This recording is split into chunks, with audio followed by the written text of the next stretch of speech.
lang, ano po nangyari sa loob? Nagkwentuhan lang kami nila Senator Bato, Senator Padilla, and kumain ng konti. Ano pong napag-usapan niyo, sir? Ano po napag-usapan niyo, Tudor? General politics, yung change in Senate leadership, future plans, and everything else. Yung impeachment din. Pero bukod doon, mostly casual conversation siya. Senator Bato po sa loob? Kamusta raw sa loob? Very good. Very good. Good mood naman. And very high spirit.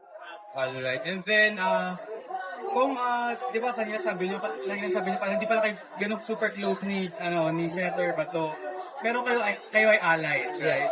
And, kamusta kanya? Tingin niyo ba medyo... Very good. We're friends now.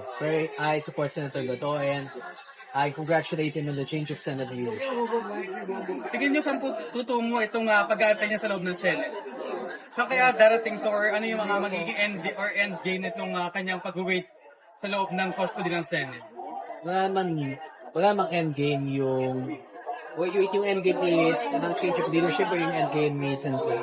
Saan kaya siya, possible ba na makalabas siya ng Senate custody or paano kaya yung siya sabing arrest warrant ng ICC?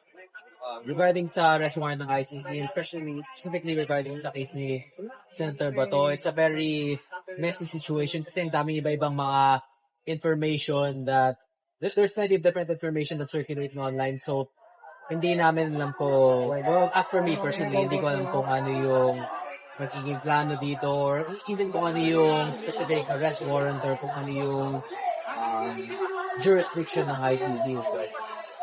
And whether or not there's also Senate protection, there's inability to perform the rest of Senate grounds for during session. So, I think it's more of a legal issue that I'm not capable of answering.